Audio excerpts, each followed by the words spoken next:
It's my feel-good breakfast show. Call us on your cell phone. Culinary Hotline bling. That can only mean one thing. Let that beat sink in. It's a Friday and time for the Culinary Hotline bling. Bling. Oh my word, the madness of Chef Neil Anthony has returned to us. How are you, baby? Very good, and you, babe? What? Okay, all right, calm it down a little bit. Yeah. We're all about the fresh herbs this morning, which can take a dish from being just a good one to a great one. And we're going to be exploring some of the most commonly used herbs and share some great tips on how to use them and how to keep them very fresh. And of course, as I said, Neil Anthony is in the house. Have you been enjoying the music of ABBA? I have, yeah. Waterloo I've now got fantastic. Waterloo stuck in my head for the rest of the day. Thanks for that. It's a good sound sequence to have it's not rolling in the bad. back of your mind. Not bad. Let's talk about the most commonly used herbs in the kitchen and, Yeah. and what you should have. Really. Well, I mean, you know, as like a base, what you should have, it's always good to have some flat leaf parsley hanging around. Yeah. Especially because it gives a nice sort of earthiness to dishes. You can, you know, it also adds a nice sort of flash of color. I mean, I'm not too, you know, back in the day we would just sort of chuck stuff on Yeah, top yeah, like yeah. that. Presentation-wise. That's all sort of gone out the window, thank goodness. But it's a beautiful herb to have. It's a nice sort of staple. It can go into sort of pestos and all sorts of chimichurris and all sorts of stuff like that. And so it's just a really good staple one to have. Excellent stuff.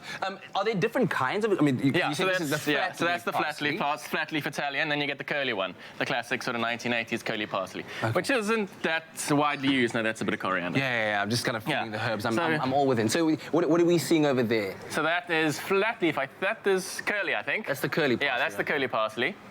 Which is also, I mean, it's also very, very good. It gives it, yet again, a lot of flavor, a lot of that sort of real sort of earthiness. Yeah. But this is the more sort of commonly used one now. It's a bit more flavor than the curly one, that one. Okay, fantastic. Yeah. From parsley, let's talk about basil. Basil. Oh, what? Basil? Hold the train. So it's basil, No, it's not basil, it's basil, it's basil. Come on, Neil. I trust you so much, and you just threw me for a loop there. But anyway, Yeah. basil. Also, of course, you know, classic in Italian cooking, you can't really do, you know, you can go wrong with it, but there's so much you can do right with it as well. I mean, really, you just want to sort of tear it, you can chuck it onto anything, you know, it goes into sauces, it goes on top of things. I mean, you can bath in it. Can you bath in it? No, don't be silly. Don't do that. Wow, who would like to smell? But there's something about the scent of there is. basil that really reminds me of just complete earthly Oh, freshness. for sure, yeah. I mean, the earthly freshness, you know, it sort of sparks, you know, beautiful memories as well. If you've ever been to Italy and places like that, I mean, if you do this, you walk around Italy and that's all you can smell, sort of thing. You know what I mean? So SMS the I keyword mean- dish to 33728 if you feel inspired to make what Neil is making Yeah. right now. So this is a caprese. It's a caprese, yeah, classic. Classic caprese. There's no master of the pronunciation, apparently. Okay, so you've got Salt. some lovely, colourful tomatoes. Yeah, tomatoes. You can, you know, you can use big, small. You can leave them whole. You can leave them, you know. It's nice to keep it quite rustic. And I like to build the sort of layers of flavour, sort of like that. And then, you know, don't ever, of course, be shy on the Susie and the Percy. Quite easy. Yeah, and then, you know, you really just want to, if you are ever gonna cut herbs, Yes. make sure you have a super sharp knife. Okay. And instead of like down like that, you really just want to sort of slice through them. Why is Because if that? you press it down like that, you're going to bruise them, and that's when you're going to sort of lose some of their flavor as well. Oh, okay. So never chop them too finely. You know, you still want it to sort of have some sort of body, some sort of texture. So boom, boom, boom. Yet again, don't be shy on the Susie and the Percy and the cheese, you know. The Susie and the Percy. Yeah. Is that what do they call it? Cockney rhyme It's slang? not, but it's, Not? No. Sounds like it could be salt and pepper, Susie Salt and the pepper, Percy. Susie and the Percy. So, you know, build, good, layer, blah, blah, blah.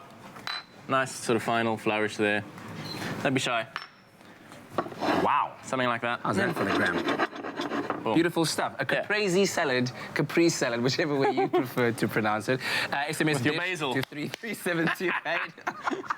And your Susie and your Percy. Your Percy. There's a knife. I need go. to just maybe get into this a little bit. I was told by Nicole early on that this Yeah. is very, very fresh. It is. It's the baby mozzarella as well. So that's the bocconcini mozzarella. Yeah. That's great. Yeah. It's also, I mean, you know, it's fun, it's fresh. You can have that as a starter by yourself. You can do a little platter down the middle of the table. You're having a braai, that sort of vibe, and everyone just sort of digs in. Yeah. You know, but the thing is, you know, never be shy with the salt and pepper. A little bit of vinegar on there as well if you've got some balsamic lying around, a bit of sweetness, but the tomatoes should be sweet enough. So, yeah. Excellent. That's, All right. that's a classic. Yeah. So when we come back, we're exploring the world of herbs. on the Culinary Hotline Bling. We were talking thyme, rosemary, how to keep them fresh, how to best use None them. of which we are smoking, by the way. No, of course not. okay. No, that's Never fine. that, Neil Anthony. Can't speak for you outside of the show, though. Okay. It's my feel-good breakfast show.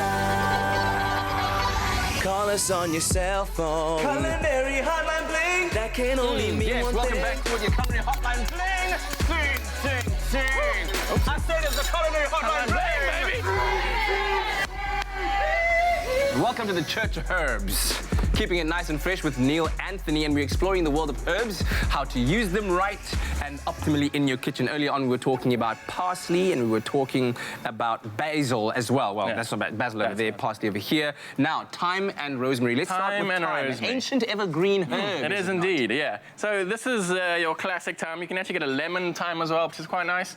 But this is, your thyme and your rosemary are more your sort of harder herbs. You know what I Yes. mean? So when you wouldn't sort of put it raw onto that. Yeah. You'd really want to sort of cook these herbs. It's really nice sort of deep fried as well, if you can get them sort of quite nice and young.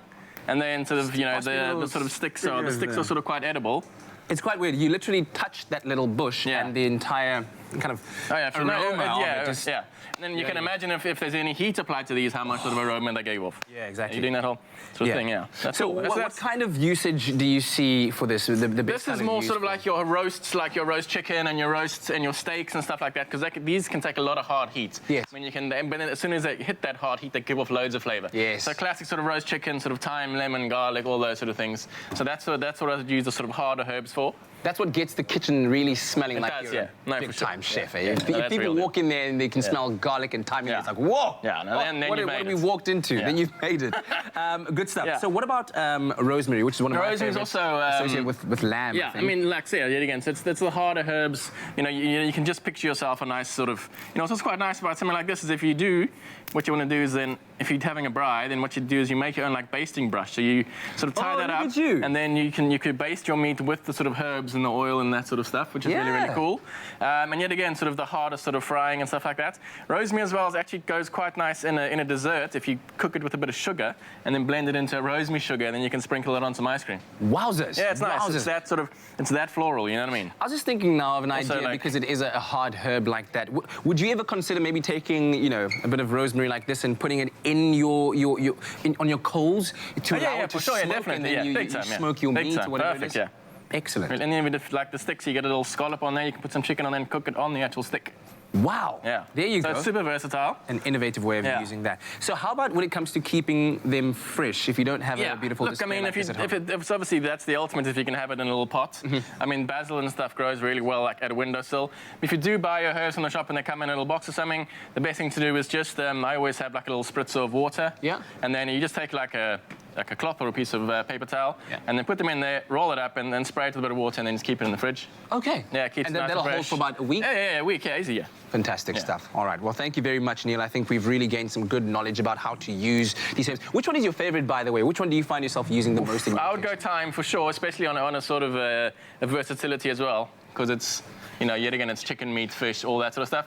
But also the one thing I also see what's really cool is some mint here. I think people also don't use mint enough in sort of savory cooking. Yeah? And then you go to somewhere like Morocco or something like that in the Middle East, and everything has this little sort of sweet connotation to it, and everyone's always like, what's that, what's that? They use a lot of mint in their savory cooking. So all of your, like your couscous and all those sort of long braises, Yes. a little bit of mint in there really sort of picks it up and makes it a nice, fresh. Obviously, then you start going to like Vietnam, and they have it sort of all loads of places. But yeah, so that's also quite cool. We haven't talked about this one. What So is yeah, this? that's sage. This is a golden sage. Also quite a hard herb. Great for deep frying. And then it goes like really crispy. Oh. Yeah, it's beautiful with like sort of So gnocchi. wild. Yeah, gnocchi and pork and all that sort of stuff.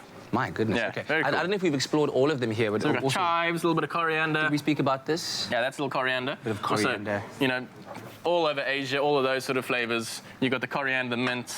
Those are your real sort of base flavors. When you talk about Italy, obviously you want to go sort of basil, parsley. You start going Asia, then you sort of hitting sort of mint, coriander, that sort of stuff. Excellent stuff. Okay, well, you can share with us the herb tips that you have, how you keep them fresh, how you use them, and what kinds of dishes you do. And of course, if you wanted to make this caprese salad that we made Caprese, earlier, yeah. caprese. Caprese. Is it caprese or I don't caprese know. now? You need to tell me. Jeez, Neil. SMS dish to 33728, whichever way you choose to Whoop-de-doo, pronounce it. Basil. And then a little bit later on, we're also going to be making this We wonderful are. No, that's the baked real deal. potato thing. Are you excited about That's this? real deal, baby. Fantastic stuff. Stay tuned for that.